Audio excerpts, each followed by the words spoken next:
Ikinababahala raw ni Pangulong Rodrigo Duterte ang balitang may panibagong construction ng China sa Baho de Masinloc. Tatanungin daw niya ang kinatawan ng China sa ASEAN Leaders Summit sa Laos tungkol dito at kung malaya pang makakapangisda roon ng mga Pilipino. Pangako naman ng Pangulo hindi siya magbibitiw ng mga maaanghang na salita sa naturang summit. Live mula sa Davao City, may report si Chino Gaston. Chino. Tama ka dyan, Kara, no? Bala kausapin nga ni Pangulong Rodrigo Duterte itong mga kinatawan o yung Chinese ambassador, no, na inaasang dadalo nga dito sa ASEAN Summit sa bansang Laos para linawin ito yung sinasabing karagdagan o yung napapabalitang panibagong construction sa Baho de Masinloc sa karagatan ng Zambales. Inihambing ni Duterte ang sitwasyon sa West Philippine Sea sa isang tao na hindi na raw matanggap na masampal araw-araw. Pabor na nga raw sa Pilipinas ang ruling pero tayo pa ang nakikiusap sa China na hindi naman tayo halos pinapansin. Hindi man ngayon balang araw mapipilitan daw ang Pangulo na manindigan. Lalo na't may bali-balitang may panibagong construction sa Baho de Masinloc sa karagatan ng Zambales na sabi ng Pangulo ay kanyang ikinababahala. Personal na itatanong niya raw sa kinatawan ng China sa ASEAN Summit kung totoong may construction doon at kung nakakapangisda pa sa lugar ang mga Pinoy.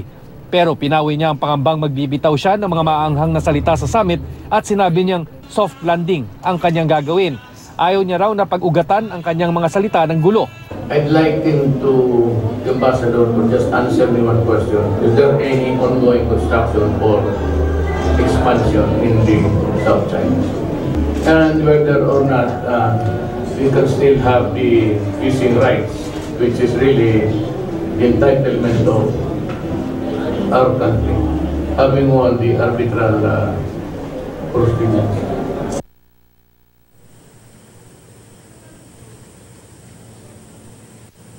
Samantala, Kara, kinilala naman ng Pangulong Rodrigo Duterte itong pagsisikap ng Aquino administration sa kanilang pagdulog ng reklamo sa International Tribunal kontra China dahil daw sa pagsisikap ng nakarang administrasyon ay nasa tamang bearing na daw ang ating bansa at lalong mas matibay ang posisyon para ipagtanggol ang ating teritoryo.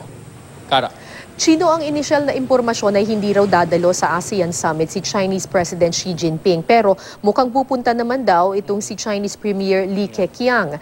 Meron na bang scheduled meeting between the President and the representative from China? Alam mo yung takeaway natin dito kanina sa press conference ay may parang pinapangako daw na one-on-one dito sa Pangulo between yung mga states, no, yung mga tinatawag niya nga na mga the heavyweights o yung mga pinakasiga dito sa buong planeta. Ibig sabihin yung mga malalakas na bansa, no, in terms of military and in terms of economic might.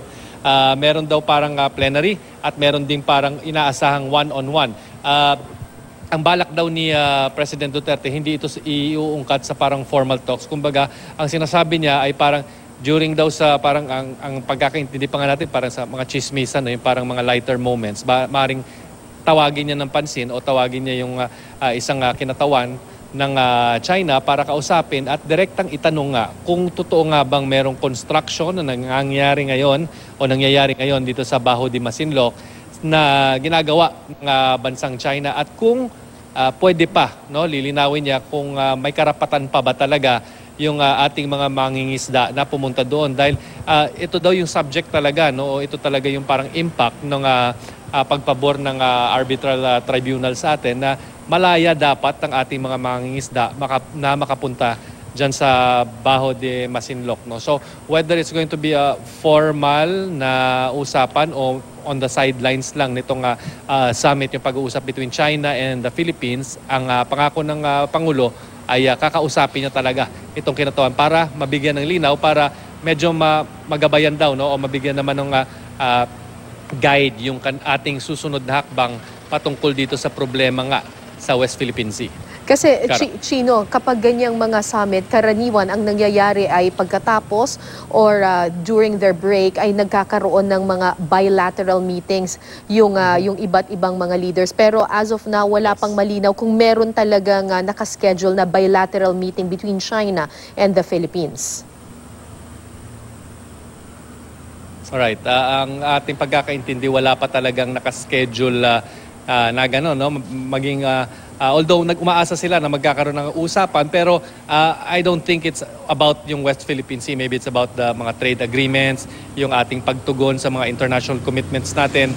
Pero walang malinaw na pag-uusapan talaga itong issue ng West Philippine Sea. Kung kaya't siguro nabanggit nga ng Pangulo na during the lighter moments o sa yung tinatawag niya parang chismisan mode, no, o chismisan session, baka doon niya na ilutang, no, para itanong ng direkta dito sa mga kinatawan ng China.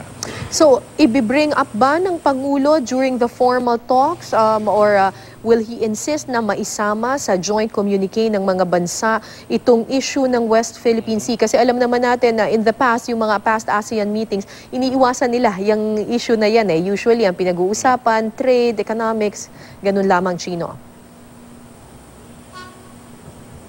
Alam naman natin na yung hindi lamang ang Pilipinas yung may claim, no, o yung may issue patungkol sa aggressive tendencies, so yung aggressive behavior ng China sa West Philippine Sea. Marami tayong mga kapitbahay sa ASEAN na may counterclaim din, no, at na medyo nababahala nga o naiinsulto rin dito sa napaka-aggressive na kilos ng China dito sa inaangking teritoryo. Ang pangako ng Pangulo, hindi siya pag-uugatan ng gulo. Ang sabi niya nga, soft landing at hindi siya yung kanyang usual daw na mga remarks na parang nagbo-burst out yung kanyang mga statements kapag medyo naantig ang kanyang damdamin, ay iko-control ito at hindi natin ito makikita. Pero ang sinasabi ng Pangulo, maaaring may danger din daw na kapag hindi masyado nating nalinaw itong posisyon natin dito sa West Philippine Sea, lalo na yung arbitral ruling at napabayaan itong Baho de Masinloc na construction na lumaki ng lumaki, maaari naman daw yung may panganib na yung ibang claimant states ay gamitin naman o parang gamitin yung arbitral ruling na napabor nga sa atin na parang udyakan din yung China, no? Questionin yung China na, ba't ka tuloy-tuloy ang construction mo din ngayong meron namang ruling pabor sa Pilipinas. So indirectly, pwede nilang i-challenge yung China through the ruling na sa atin na hindi naman natin na iginigiit sa ngayon pa. No? Kasi parang bukas pa nga ang ating pintuan na pag-usapan ito. Ika nga ng Presidente, we walk the extra mile. Kaya parang sinasampal daw, no, yung analogy na parang sinasampal tayo dahil we walk the extra mile, tayo nag-extend ng hand in cooperation at meron tayong favorable ruling sa atin, pero parang hindi pa rin tayo pinapakinggan ng China na kung tutuusin, sila nga yung parang lumilitaw na natalo nga dito sa arbitral ruling na to. Okay, maraming salamat sa iyo, Chino Gaston.